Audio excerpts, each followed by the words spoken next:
জানাবো metal presents কৃষি সংবাদ সুজলা সুফলা।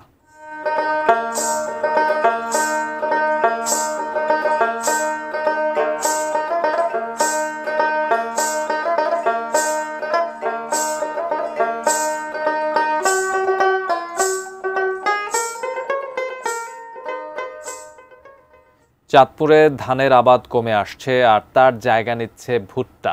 কৃষকরা বলছেন ধানের চেয়ে ভুট্টায় লাভ বেশি। ভবিষ্যতে আরও বেশি জমিতে ভুট্টা চাষের কথা ভাবছেন তারা।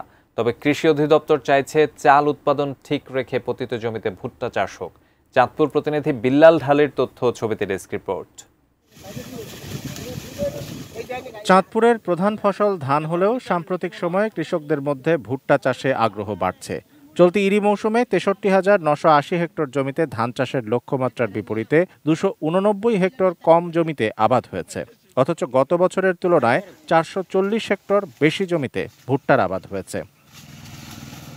ধানের চেয়ে ভুট্টার ফলন বেশি, খরচ কম এবং বাজারে দামও ভালো, তাই ভুট্টা চাষে কৃষকের লাভও বেশি। ইরি ধান করি না, পোষায় কম, খরচ বেশি।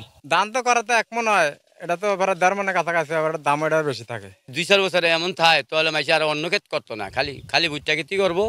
চলতি মৌসুমে জেলায় ৮৪,২৭০ টন ভুট্টা উৎপাদনের আশা কৃষি বিভাগের।